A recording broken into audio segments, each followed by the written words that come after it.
Umano sa ating One Balita Pilipinas ngayong Martes. Mas dumami na ang mga pasaherong bibiyahe pauwi ng kani-kanilang mga probinsya ngayong Holy Tuesday. Sitwasyon sa mga terminal sisilipin natin live. Panibagong oil price hike ang bumungad sa mga kapatid nating motorista kaninang umaga. Pinakamahal na klase ng diesel sumampa na sa 150 pesos kada litro. Mga magtatangkang manamantala sa gitna ng krisis sa gasolina, bantay sarado ng mga pulis. Pag-uusapan natin yan mamaya kasama mismo ang Philippine National Police. At when naman ang episode ng Eat Bulaga Lenten Special, umani ng papuri. Lenten story na may forever kasama si Bossing Vic Soto, ipalalabas naman ngayong Martes Santo.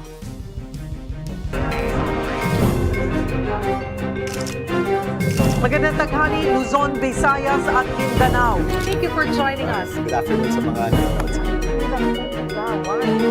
This has been like guide. Ang buting utang, kumikita sa mga utang, kumikita. Dagsana ang mga paluwa sa kanilang mga probinsya. Hola! One Balita, Pilipinas!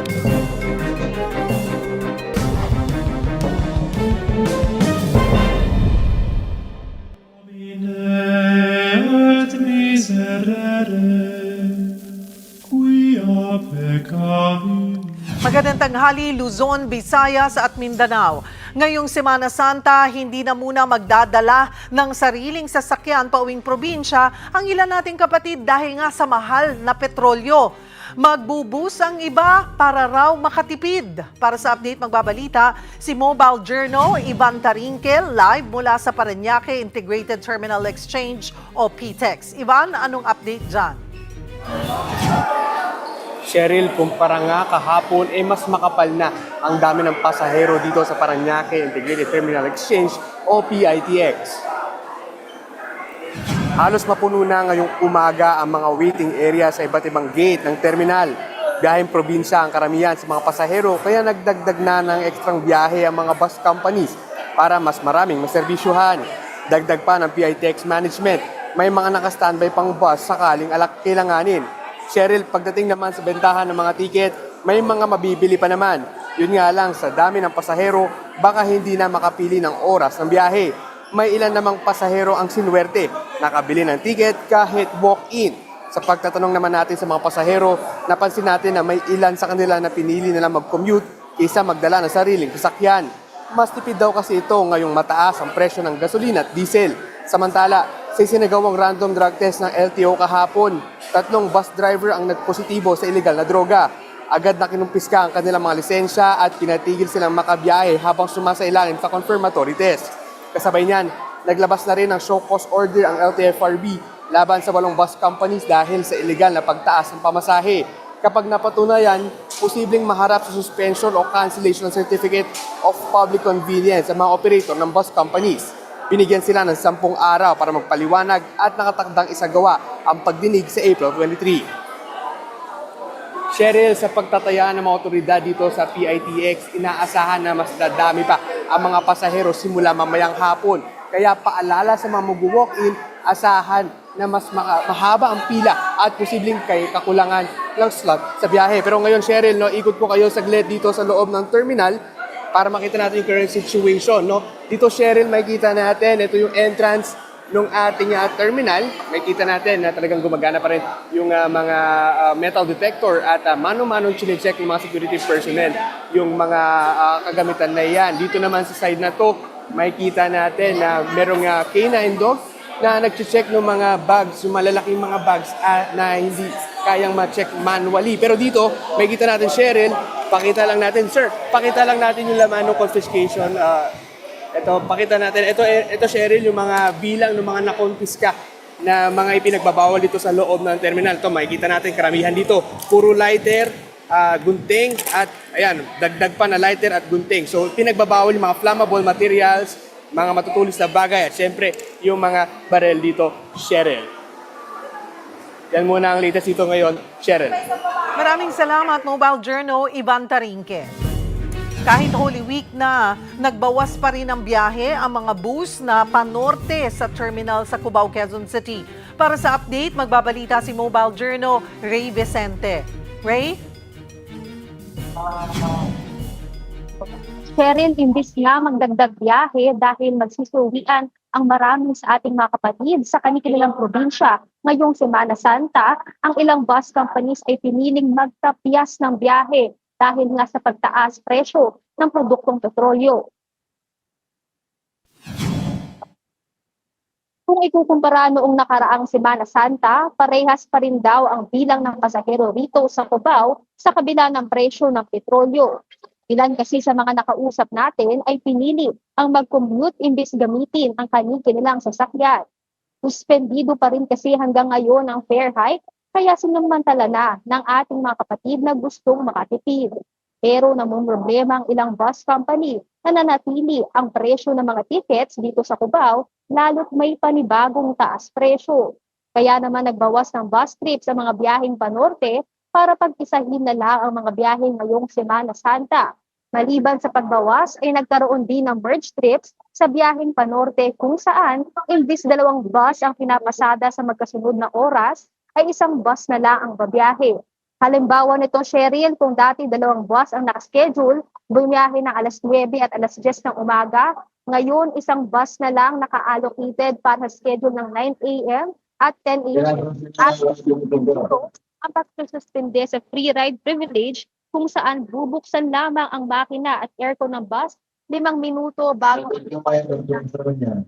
Cheryl, iikot ko rin muna kayo sa kasulukuyang sitwasyon dito sa isa sa mga Cubao Bus Terminal. Kung makikita nyo, ito yung mismong pilahan ng bilihan ng ticket. Kung kumpara kaninang umaga, mas marami na yung tao ngayon. Pero mabilis pa rin naman yung daloy ng pila, no, Cheryl, kasi mabilis naman inaasikaso ng mga nasa desk. At dito naman, Cheryl, yung mismong waiting area, kung saan makikita ngayon mga ating kapatid na mabilis din yung daloy ng pila kasi Cheryl, agad-agad naman daw dumadating ito mga bus na dito sa Panorte na usually mga biyaheng Olongapo, Lingayen, Pangasinan, Bulinaw, Baguio, pati sa La Union. At Cheryl, banggitin ko lang no kasi hindi natin makita sila ngayon. Pero kung nakikita niyo Cheryl, yung pinakadulo, kanina kasi may mga namimigay ng libreng pagkain, both para sa mga staff pati mga pasahero. Kung nakikita niyo yung pinakadulo, ayan, ilan sa mga pinamimigay nila ay juice, gatas, pati mga tuna na pagkain para pantawid gutom lang din sa ating mga pasahero, no?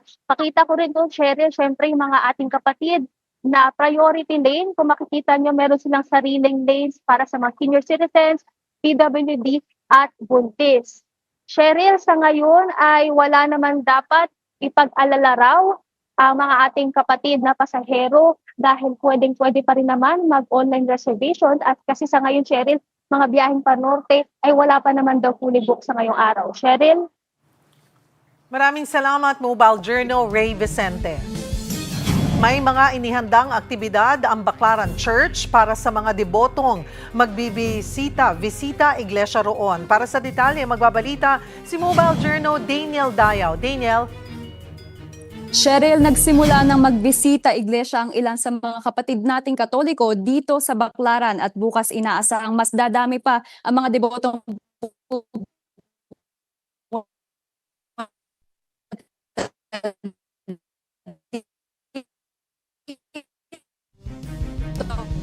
Right. Babalikan po natin maya-maya lamang si Daniel Dayaw. Samantala, abiso naman sa mga motorista, simula po ngayong araw ng panibagong taas presyo sa mga produktong petrolyo, 11 pesos and 90 centavos hanggang 12 pesos and 90 centavos ang minahal ng kada litro ng diesel.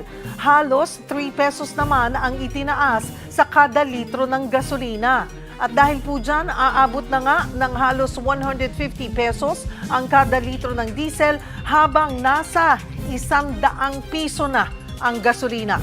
Samantala, tiniyak ng Department of Energy na may paparating ng panibagong supply ng langis sa susunod na buwan. Nasa 900,000 barrels daw ng diesel ang darating. Kabilaan ang naiuulat na pagnanakaw ng produktong petrolyo ng ilang motorista. Mula sa pagpapagas ng halagang 5,000 pesos sa Quezon City hanggang 500 piso sa Bacolod City. Pare-parehong nagpapagas nagpapagas and run. Sa Albay naman, isang lalaki ang naaresto dahil sa illegal na pagbebenta ng produktong petrolyo. Sa investigasyon, bumibili ang suspect ng langis sa iba't ibang gasoline station at pagkatapos iipunin tsaka ibebenta sa mga piling customer. Nasamsam ng mga otoridad ang isang fuel tanker truck, ilang storage container at higit 1,000 litro ng gasolina na posibleng aabot sa lampas 2 milyong piso ang halaga. Sa kabuuan, nakapagsampa na ang PNP ng 7 kaso kaugnay ng umano'y fuel hoarding at iba pang paglabag sa gitna ng pagtaas ng presyo ng langis dahil sa tensyon sa Middle East. Para pag-usapan yan at iba pang issue, magkakasama natin si PNP spokesperson Brigadier General Randolph Tuanyo. Magandang tanghali po sa inyo, sir. Ma'am Cheryl, magandang tanghali po at salat po lang din taga-subaybay. Sir, ano na po ang update dito sa mga kasong isinampa kaugnay nga ng fuel hoarding, overpricing at iba pang paglabag? Yes, Ma'am Cheryl, sa kabuuan po, umabot na yung kinaso natin sa 7 na kung saan nagmula sa violation ng trademark infringement, hoarding, profiteering at sa 7 kaso na naipile natin sa prosecutor's office. 11 individual po yung involved sa nasabing 7 kaso. Ilan na po ang doon sa mga kasong ito yung nasa antas na ng pagsasampa sa korte? Napile na po lahat ito, Ma'am Cheryl, sa prosecutor's office. So, hinihintay na lang po natin na i-forward po nila to sa korte para po sa hearing process. At may mga naaresto na po. Gaano karami ang naaresto na po kaugnay nito, General? Ma'am Cheryl, doon sa nabanggit natin na 7 kaso, sa Region 3 meron tayong isa, mabanggit ko lang. Sa Region 5 meron tayong 3, sa Region 8, ito yun sa Samar Leyte, 2, at isa sa Region 11 sa Davao area na involved ang 11 individual po. Dito po sa mga nabanggit yung lugar, saan pang mga lugar o rehiyon na itala yung mga kaso ng fuel hoarding at may mga natukoy po ba kayong hotspots kung saan ito mas laganap o nangyayari? Pinakatap sa region na nabanggit natin, Ma'am Cheryl, yung Region 5 o yung Bicol region, na kung saan 3 kaso ng hoarding yung nasampahan natin ng kaso. At nabanggit ko nga po kanina, yung Region 8 siya yung number 2, meron tayong 2 na yung kaso, ito yung hoarding at saka profiteering. So dito po, kung Bicol region, ang pinakamaraming lugar, ay may particular po bang lalawigan, lungsod na tutok ang inyong operasyon? Sa Bicol region, Ma'am Cheryl, yung Albay province, siya yung may 2 arrest na nagawa natin at yung isa naman sa Masbate. Pero hindi masasabi natin na laganap sapagkat ang ginagawa nito, Ma'am Cheryl, bumibili yung mga kababayan natin, mga nahuli natin sa iba't ibang gasoline stations kasi ipon-ipon po nila sa binibenta na mas mataas ng bahagya o konti doon sa kanilang pagkakabili. Viral din po, General, sa social media, yung ilang insidente ng oil looting o mga motoristang tumatakas matapos magpakarga ng gasolina. Napapansin niyo po ba or may mga reports na po ba kayo ng talagang pagtaas or isolated cases pa lamang naman po ito? Ma'am Cheryl, ito po ay isang isolated case. Ito ay nangyari sa Balintawak. Nagpakarga siya ng 5,000 na mahigit na gasolina pagkatapos siya ay tumakbo. Sinasabi po ng Philippine National Police dito, Ma'am Cheryl, na ang ganitong uri ng gawain, ito ay kriminal at ito ay maaaring masampahan ng kasong istapa. Kaugnay niyan, Ma'am Cheryl, mabanggit ko lang na nahuli na po yung nasabi individual sa Balintawak na nagpagas and run. Ano na po yung mga hakbang ng PNP para mapigilan itong ang hoarding, illegal na bentahan ng fuel at looting sa iba't ibang rehiyon? Dahil kagaya nga po nito, ngayong araw lamang nagtaas na naman ang presyo po ng ating diesel at gasolina. Yes, Ma'am Cheryl. Originally po, 2 lang yung tasking ng miyembro ng Philippine National Police, particularly mga patrol natin, na bantayan yung mga gasoline stations na nagsasara at bantayan din po yung mga gasoline stations na nagtataas ng mga presyo. So, idinagdag na po, Ma'am Cheryl, yung coordination sa mga gasoline stations at sa ating po mga barangay officials para po bantayan yung mga ganito na hindi na po maulit yung tinatawag na natin ng gas and run. Yung nangyari naman po sa Bacolod, agad naman po siya nahuli. No, nagpakarga siya ng halagang 500 piso at agad naman po siya nahuli.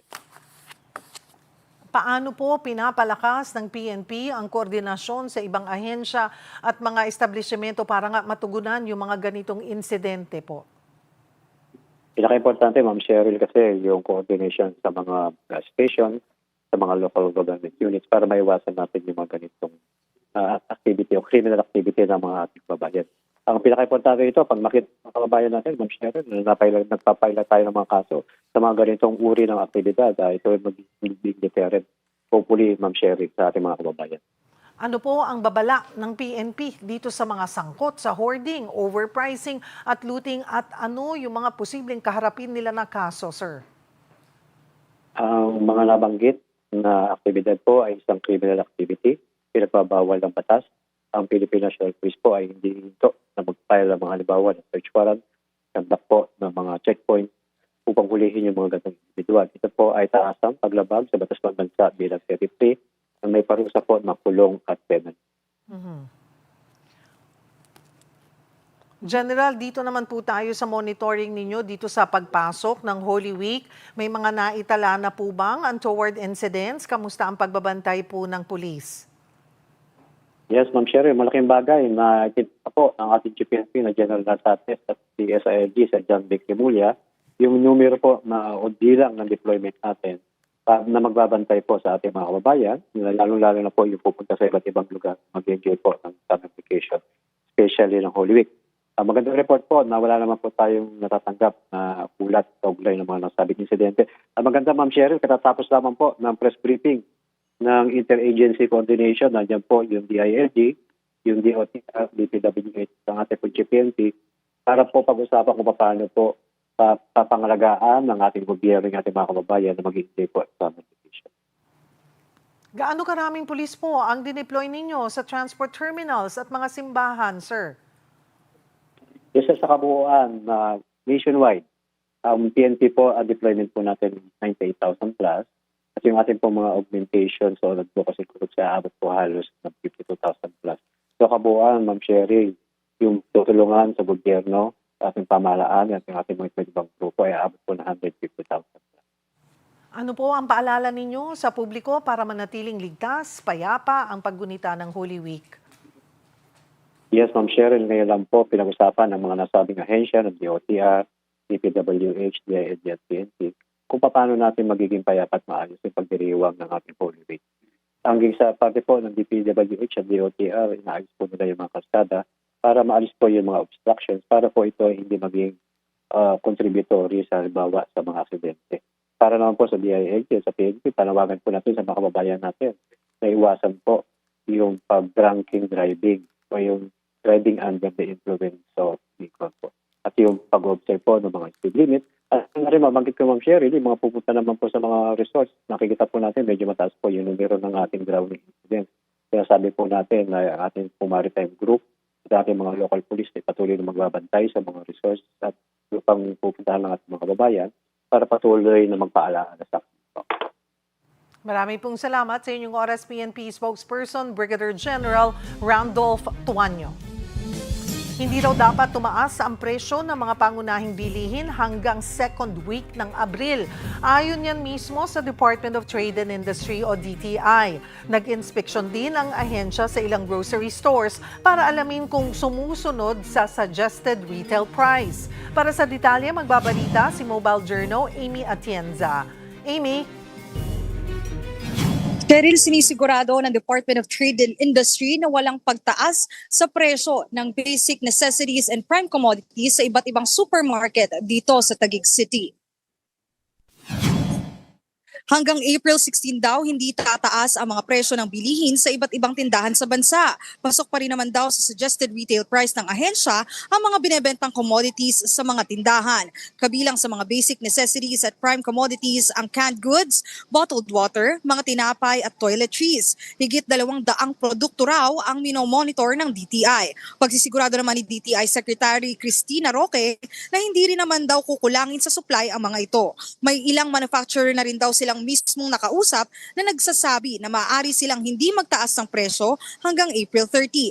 Kaya paalala na lang din nila, huwag mag-panic buying at iwasan na rin ang hoarding sa mga pamilihan. Sa ilan namang nakausap nating mga mamimili rito, mahalaga para sa kanila na hindi pa nagtataas ang presyo ng mga bilihin. Pero hindi pa rin naman daw may iwasan ang pangamba na may posibilidad pa rin na magtaas ang presyo ng mga ito, lalo na dahil tumataas pa rin ang presyo ng langis. Ang ilan pa, marami-rami na rin daw ang binibili para makatipid na rin sa pamasahe papunta sa mga grocery store. Cheryl, sisiguraduhin naman daw ng ahensya na mayroon silang mas striktong regulasyon para nga sa presyo ng mga bilihin dito sa ating bansa. Maaari rin naman daw i-report sa ahensya kung may mga tindahan na nakikita ang ating mga mamimili na nagtataas na agad ng presyo. Cheryl? Maraming salamat, Mobile Journal, Amy Atienza.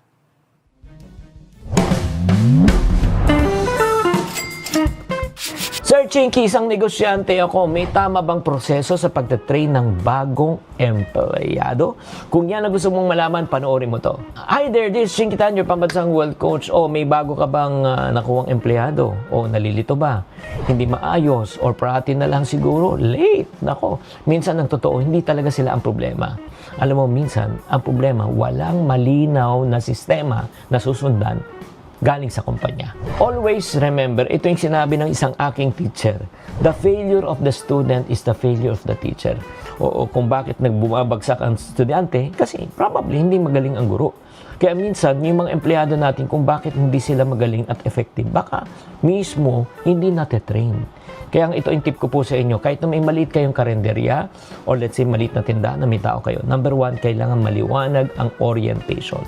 Hindi yung pagpasok lang, sige, gawin mo na.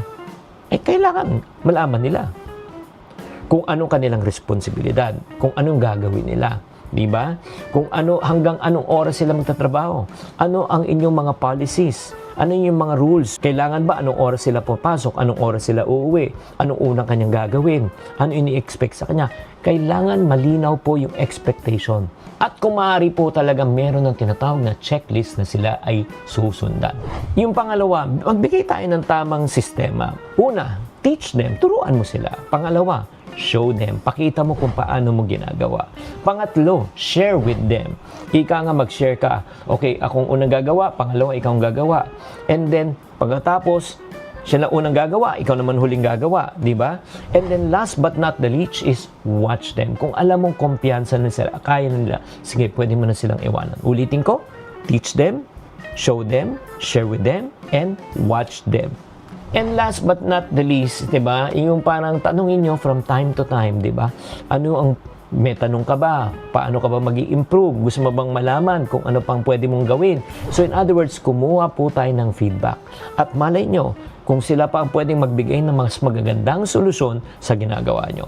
Kaya tatandaan na, kung kayo po ay may negosyo, kahit na maliit na sari-sari store, kung malinaw po ang gagawin, orientation, yung training po, yung sistema, nako, wala kayong problemahin sa inyong negosyo.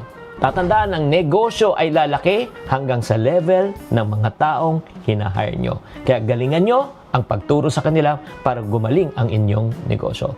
Sana nakatulong tong episode na ito. Tatandaan, tamang karunungan, tamang disiplina po ang susi sa pagyaman.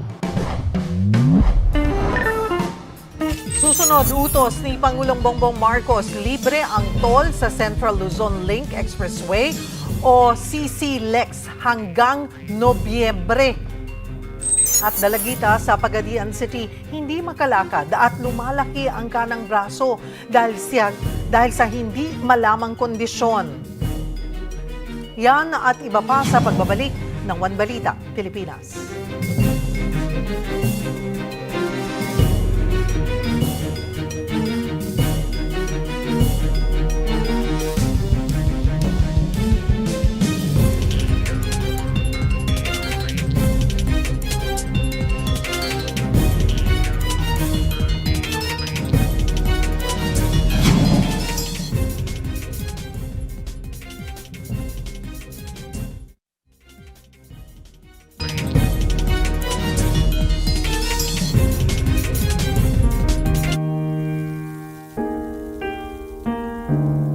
Bukod sa lungsod ng Maynila, mayroon din na libreng sakay program sa Pasig at Caloocan.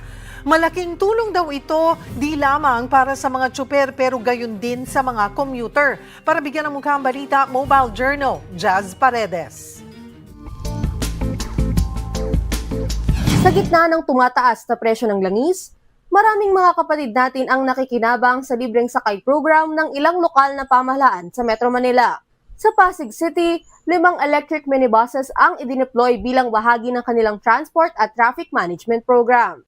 Nagsimula ang aming libreng sakay gamit ang newly procured electric minibuses noong March 27, 2026 para tugunan ang kakulangan ng supply ng public utility vehicles sa lungsod Pasig tuwing rush hour. Noong March 27, 2026, nagsimula muna kami sa 4 na ruta, SPED to Bridgetown, SPED to Ligaya, SPED to Kenneth Road, at SPED to 1 San Miguel. Pinili ang mga ruta batay sa dami ng mga commuter dito tuwing peak hours. Layunin ng programa na matugunan ang kakulangan ng pampublikong sasakyan at mabawasan ang gastusin ng mga commuter sa pamasahe.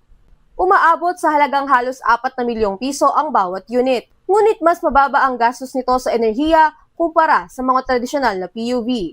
Pagbabasihan natin ang operasyon ng libreng sakay noong 2025 sa rutang Temporary City Hall, Bridgetown papuntang SPED sa Caruncho Avenue na gumastos ng 10,501 liters ng diesel at gagamitin natin ang kasalukuyang presyo ng diesel, makakatipid tayo ng humigit kumulang 1,260,000 sa ating operational expenses.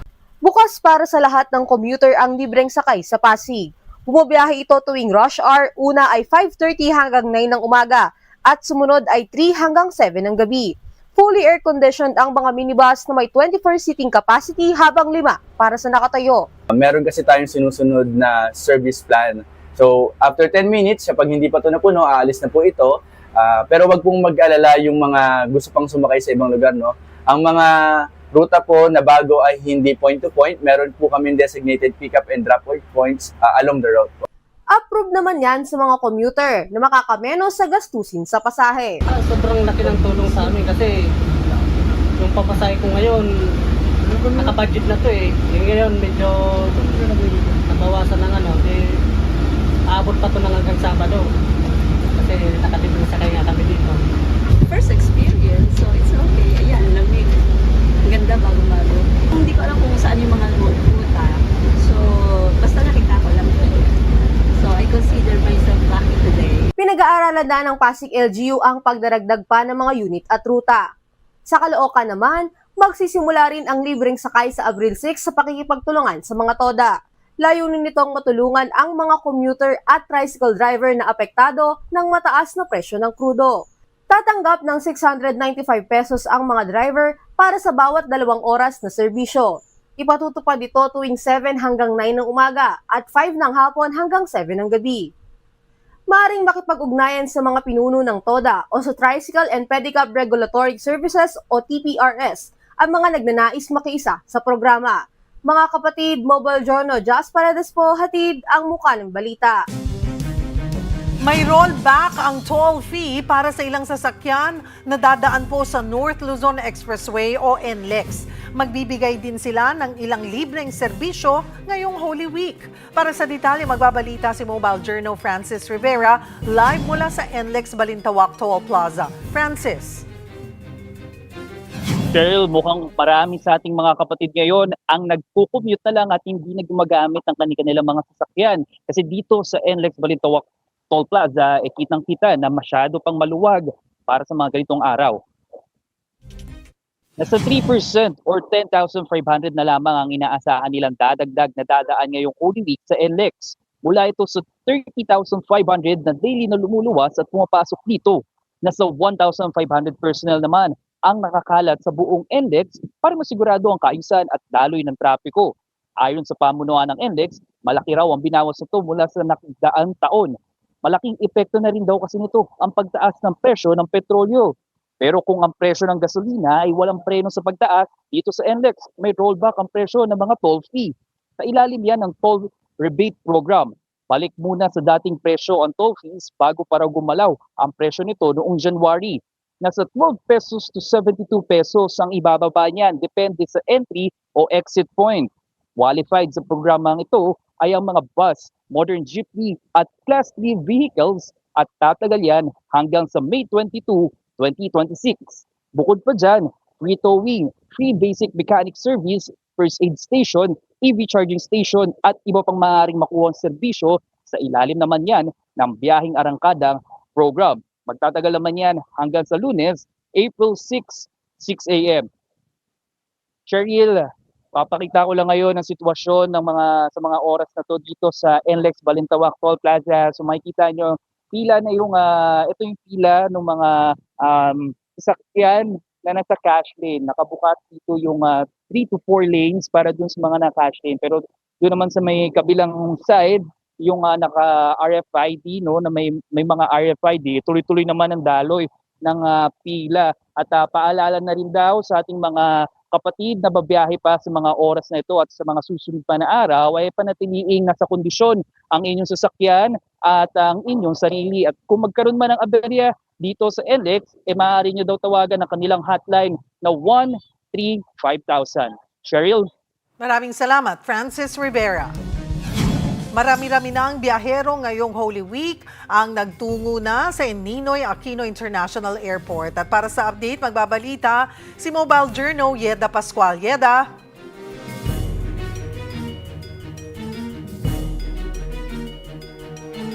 Yeda, can you hear me? Alright, balikan po natin maya-maya lamang si Yeda Pascual. Samantala, handa raw makipag-usap si Pangulong Bongbong Marcos sa gobyerno ng Iran. Yan ay para ligtas na makadaan sa Strait of Hormuz ang mga order nating supply ng langis. Para sa update, magbabalita mula sa Malacanang si Mobile Journal Julie Baiza. Julie?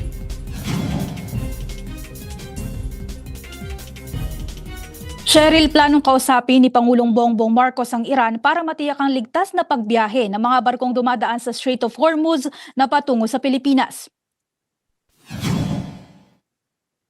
Sa press briefing sa palasyo, iniulat ni Palace Press Officer Claire Castro na inatasan na ni PBBM si DFA Secretary Maria Teresa Lazaro na makipag-usap sa ambassador ng Iran. Maaari raw itong gawin bukas o sa susunod na linggo. Sa gitna pa rin niya ng krisis sa Middle East at patuloy na pagsirit ng presyo ng langis.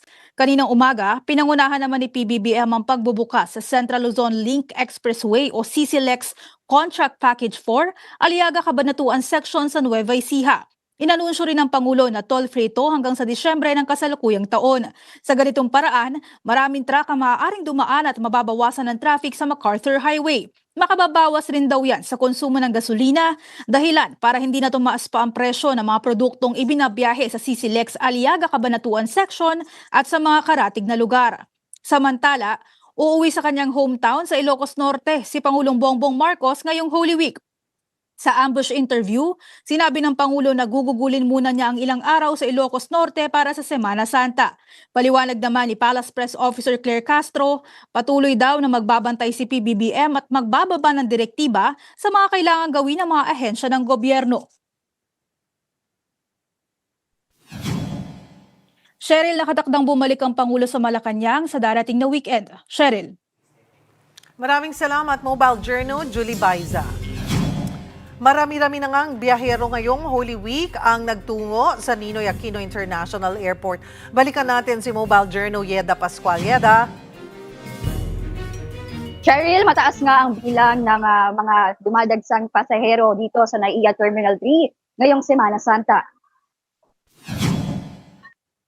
Simula pa lang kaninang umaga, mapapansin ang mahabang pila sa check-in counters at immigration area dahil sa mga bumabiyahe pa uwi na probinsya at magbabakasyon. Karamihan sa mga pasahero piniling maagang pumunta sa airport para maiwasan ang aberya at mahabang pila. Ayon sa ilang kapatid natin dito, inagahan na nila ang pagpunta sa airport dahil inaasahan na nila ang dami ng tao ngayong Semana Santa. Sa datos ng Civil Aviation Authority of the Philippines o CAAP, tinatayang aabot sa humigit kumulang 550,000 na pasahero ang dadaan sa mga paliparang pinapatakbo nila ngayong Holy Week. Mas mataas kumpara sa 505,511 na naitala noong nakaraang taon o katumbas ng tinatayang 7 hanggang 10% pagtaas ng pasahero. Dahil dito nasa heightened alert na ang CAAP at ipinag-utos na mas pinalakas sa deployment ng mga tauhan, mas mahigpit na seguridad at tuloy-tuloy na pag-monitor sa galaw ng mga pasahero upang masiguro ang maayos at ligtas na biyahe. Paalala naman ng ahensya, sa mga bumabiyahe dumating sa airport nang hindi bababa sa 2 hanggang 3 oras bago ang flight. I-check ang real-time flight updates at siguraduhin kompleto ang mga travel documents. Sa ngayon, nanatiling maayos ang daloy ng pasahero pero inaasahang dadami pa yan mamayang hapon hanggang gabi at inaasahan din na mas dadagsa pa ito bukas at sa mga papalapit pang araw hanggang sa pinakamataas na araw ng biyahe ngayong Holy Week. Cheryl. Maraming salamat, Mobile Journal, Yeda Pascual.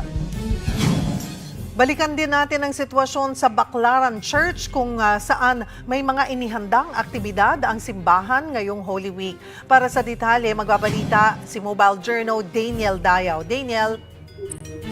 Cheryl, nagsimula na nga magbisita iglesia ang ilan sa mga kapatid nating Katoliko dito sa Baclaran at inaasahan na rin ang pagdami pa ng deboto bukas na tatapat sa Baclaran Day. Nagsimula ang misa kaninang 6:45 ng umaga, nasundan niya ng 9:45 a.m. at mamayang hapon ng 5:30 p.m. Nakapanayam ko rin si Baclaran Church Rector Father John at ang sabi niya sa akin, bukas ng Miyerkules Santo ang talagang dagsa ng mga deboto. Unang araw kasi ng buwan at Baclaran's Day kung saan may panovena mass na siyang dinarayo ng libo-libong deboto. Samantala, maliban sa misa, may mga naka-line up din na activities ngayong Holy Week. Magkakaroon ng live reenactment ng Stations of the Cross sa darating na Biyernes Santo. Pangungunahan niya ng mga kabataan at magsisimula ng 7 a.m. Kilala rin ng Baclaran Cheryl tuwing Semana Santa sa tradisyon ng sakramentong kumpisal. At kahapon lang, 4 na confession boxes ang binuksan mula 8 a.m. hanggang 5 p.m. Cheryl, bukod sa paghahanda ng liturgical services, tinitiyak din ng simbahan ang seguridad ng mga deboto. Kaya naman nakipag-ugnayan sila sa LGU at PNP. Cheryl. Maraming salamat, Mobile Journal Daniel Dayaw. Dinagdagan ng 500 piso ng lokal na pamahalaan ng Maynila ang arawang bayad ng mga jeepney driver na kinontrata para sa libreng sakay. Ayon kay Mayor Isko Moreno, magiging 3,500 pesos na ang arawang bayad sa mga tsuper sa ilalim ng libreng sakay program ng kanilang LGU. Pantustos daw ito sa dagdag gastos ng mga driver dahil sa pagsipa na naman ng presyo ng krudo. Sumatotal, mahigit 1,400 na jeepney driver ang kinontrata ng City Hall para mag-alok ng libreng sakay sa iba't ibang ruta sa Maynila. 20 million pesos ang pinundo sa programa na tatagal ng 5 araw mula kahapon hanggang ngayong araw at itutuloy po yan sa Lunes hanggang sa Miyerkules sa susunod na linggo pagkatapos ng Semana Santa. Kumakatok po sa ating mga puso ang mga kaanak ng isang dalagita na lumulobo ang braso't kamay sa Pagadian City. Hindi kasi nila mapa-check up man lang ang dalagita dahil kulang sila sa pinansyal. Para bigyan ng mukha ang balita, Mobile Journal, Yeda Pascual. Hindi makalakad at lumaki ang kanang braso at kamay ng isang dalaga sa Makasing, Pagadian City. Ang kanyang kondisyon, hindi pa tukoy. Kung titingnan, mistulang paslit lang ang babaeng ito dahil sa liit ng kanyang pangangatawan. Pero sa likod nito, 16 na ang kanyang edad. Siya si Jeremy Baksan. Maninipis ang kanyang mga binti, habang ang kanang braso at kamay niya ay nangingitim at patuloy na lumalaki. At ang tanging salita na kaya niyang sambitin ay mama at papa. Ipinanganak siya, yung right hand niya, ang kulay niyan ay itim pero maliit. Ngayon, habang lumalaki siya, lumalaki din ang kamay niya. Hindi siya napacheck up kasi wala naman siyang sakit na nararamdaman. Maliban lang sa itim ang right hand niya at lumaki din. Pangalawa sa 4 na magkakapatid si Jeremy. Ayon sa kanyang tiyahin, pumanaw ang kanilang bunso noong 7 taong gulang pa lamang. May kapareho rin itong kondisyon pero mas malala. Hindi nakakatayo, palaging nakahiga at hindi rin nakakapagsalita. Hindi siya makalakad pero makatayo siya pag humawak siya sa mesa at upuan. Hindi na rin niya kayang kumain mag-isa, kailangan niyang subuan. Wala po siyang gamot na iniinom, maliban lang kung siya ay may lagnat at may ubo. Doon na po siya umiinom ng gamot. Unti-unti na rin naglalagas ang buhok ni Jeremy at ang kanyang kaliwang mata ay lumiliit din. Dahil hirap sa buhay, ni minsan, hindi siya napatingin sa doktor. Hindi namin siya naipagamot kasi wala pong pangpagamot. Sobrang hirap po nila. Wala na po yung asawang lalaki. 8 years na po siyang namatay. Ang pinagkikitaan po niya ngayon ay yung kung may mag-harvest ng mais at palay, doon siya tumutulong. 3 po ang anak niya ngayon. Hiling ng kanyang tiyahin pinansyal na tulong para mapatingnan na sa espesyalista si Jeremy, mabigyan ng pangkabuhayan ng kanyang ina at mapaayos ang kanilang tirahan. Ako po ay nananawagan at humingi ng tulong para sa kanila. Kasi sa ngayon yung bahay nilang sirang-sira na po. Wala na po silang pagkain. Kasi yung nanay lang po ang naghahanap buhay. Ang bata din po gusto niyang lumabas ng bahay pero hindi siya makalakad. Sana po tulungan niyo sila, pangpaayos ng bahay nila, pagkain at pangpa-hospital sa batang to. Salamat po. Mga kapatid, ako po si Mobile Journal Yeda Pascual. Hatid ang muka ng balita. Susunod, A Secret in Prague, star Enrique Hill pasabog ang birthday celebration kasama ang kanyang fans. Yan at iba pa sa pagbabalik ng One Balita, Pilipinas.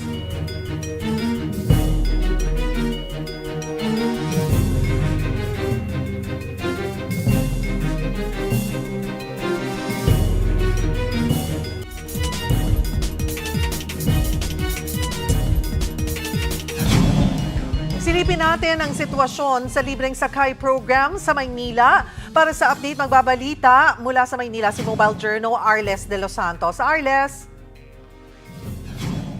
Cheryl, tuloy-tuloy nga dito sa Maynila yung libreng sakay program ng local government unit nito, no, kung saan nandito tayo sa Divisoria. Isa ito sa mga ruta na pinagseservisyohan nito. No, at sa huling talanga, ngayong araw pa lamang ay nasa 14,000 na ang mga pasahero na naisakay nito para sa 497 na mga tsoper. Cheryl, sa ating pakikipag-usap doon sa mga tsoper ay nagpapasalamat sila at ikinagagalak nga no, na kahit papaano raw, kahit ilang araw lamang ay mabibigyan sila ng alalay sa patuloy na pagtaas ng presyo ng petrolyo, kung saan ngayong linggo kasi ay papalo na nga no, sa nasa 153 pesos ang kada litro ng diesel na kanilang araw pangunahing gasolina na ginagamit sa araw-araw na pagpasada. Mabilis lamang, Cheryl, no, yung sistema dito mula doon sa main ruta, mula sa kanilang terminal, paikot, and then pabalik ay tuloy-tuloy naman no, yung pagsakay ng mga pasahero. Cheryl. Paano ba yung sa paglilista ng mga naserbisyohan ng libreng sakay program? Alam mo, Cheryl, kanina no, nung pagdating natin dito at nakisalamuha tayo sa mga driver, nagulat tayo dahil hindi pwedeng sakyan ng mga normal na pasahero yung harapan ng jeep kung saan katabi ng mga driver. No. Ayun pala kasi, Cheryl, ay merong representative mula sa Manila Traffic and Parking Bureau o MTPB no, na katabi mismo ng mga tsuper na ililista yung bilang mismo ng mga pasahero na sumasakay, nakabar, Cheryl.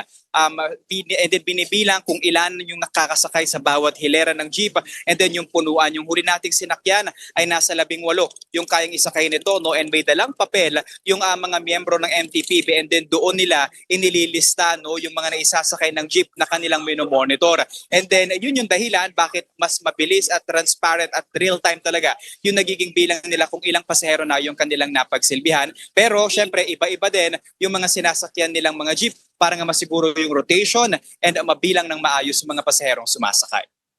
Paano yung ulit? Okay, di ba ngayon tumaas na nagkatatapos lang ng press con ulit ni Yorme, at yung 3,000 ginawa niya ng 3,500 pesos dahil nga tumaas na naman yung presyo ng diesel ngayong araw. So pag nakuha na nila, paano ba nila nakukuha yung 3,500? Tapos yung 3,500 ba yun ay parte nun ipang babayad nila sa diesel? At para din hindi naman maubos, gaano kahaba yung dapat nilang ibiyahe para may ma-take home pa rin sila kasi libre yung sakay Cheryl, so doon sa 3,500, no? Based muna tayo doon sa 3,500, no? So sa 3,500 na yun, Cheryl, 1,500 ang nakalaan para sa petrolyo na gagamitin ng mga jeep na pumapasada. 1,000 para doon sa operator and then 1,000 para doon sa tsuper.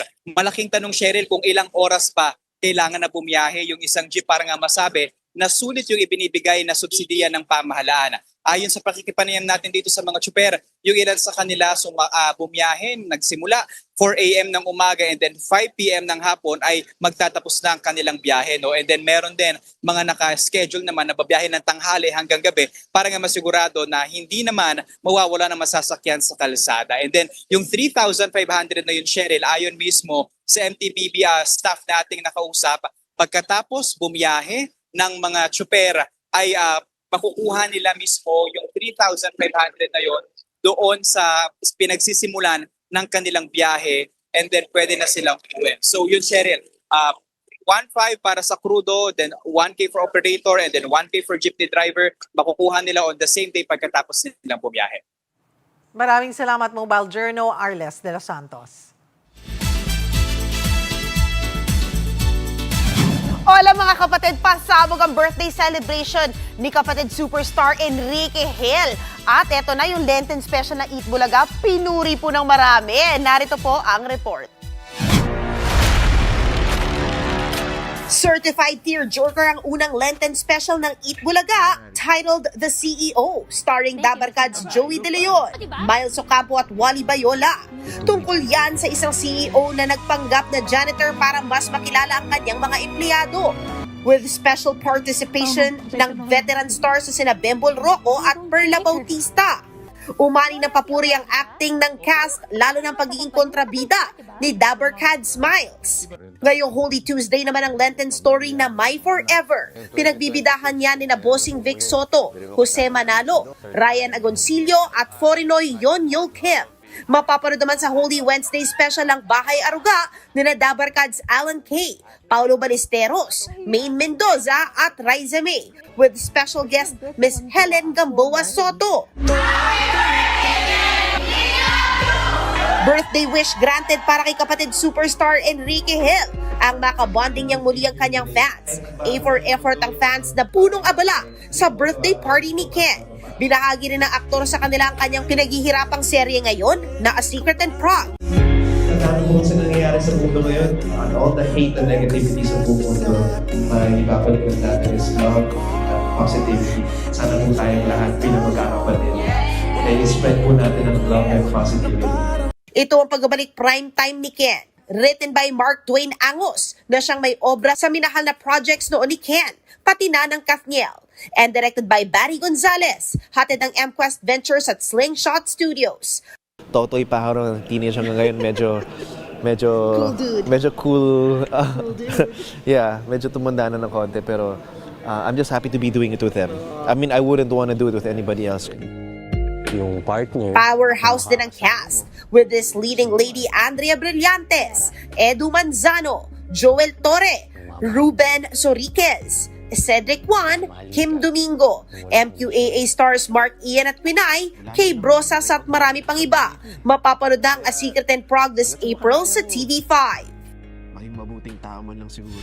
Mga kapatid, isang kandidata sa Miss Universe Philippines ang hindi na pinayagan tumuloy sa Grand Coronation Night. At eto may advice naman si Miss Universe 2018 Catriona Gray para sa women empowerment. Narito po ang report. Kinumpirma ng Miss Universe Philippines sa isang statement na may kandidata silang hindi na pinayagang tumuloy sa kompetisyon. Hindi sinabi kung ano ang issue. Pero ilang beses na raw silang nagpadala ng verbal at written guidance, pero nagpatuloy pa rin daw ang kandidata sa mga gawaing hindi tugma sa standards ng organisasyon. Hindi pinangalanan ng MUPH kung sino ang kandidata. Pero kumakalat ang pangalan ni Miss Kalibo Aklan, Imelda Schweighardt. Wala pa siyang direktang tugon sa issue. Pero sa isang social media post, may binanggit siyang temporary noise at resiliency. Tuloy rin daw ang kanyang journey. Abala si Miss Universe 2018 Catriona Gray sa kanyang advocacy for women empowerment. May advice siya sa mga kababaihan tungkol sa pagiging authentic, lalo pat galing siya sa mundo ng pageantry na punong-puno ng pagkukumpara. don't compare yourself to anyone because comparison is the thief of joy. Just continue to navigate by your values and try to find joy in what you do. Sugatan ng Itbulaga host na si Wally Bayola matapos sumemplang ang kanyang motorsiklo sa Andaya Highway, Camarines Sur. Papunta raw si Wally sa Naga City para magbakasyon ngayong Semana Santa nang sumemplang siya sa malubak na kalsada.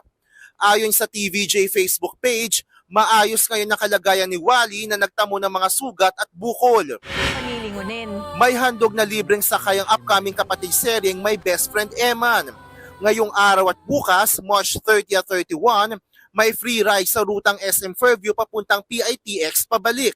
May 2 round trip kada araw. Bida sa My Best Friend Eman sina JM De Guzman, Shaina Magdayaw at Ay de las Alas.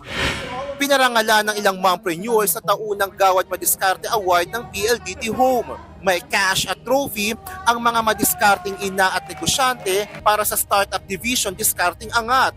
Meron ding award sa Scale-Up Division ng Diskarting Angat. May nagwagi rin sa mga kategoryang Startup Division Diskarting Eco-Friendly at Startup Division ng Diskarting Puso. Habang Mompreneurs Choice Award sa Diskarting Fiber Biz winner si Ram Bigo. Pinili ang mga nagwagi dahil sa husay nila sa paggamit ng diskarte at teknolohiya para sa kanilang mga negosyo. Lahat sila gusto kong manalo. Kung sana akong nagbibigay ng award, lahat sila winners. Kaya nahirapan ako.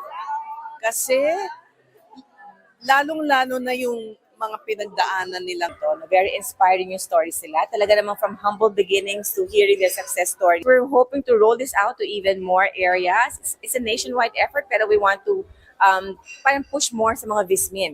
Mga kapatid, ako si Von Belinario para sa 1PH. Yan ang latest sa showbiz. Balik sa'yo, Cheryl. Thank you, MJ.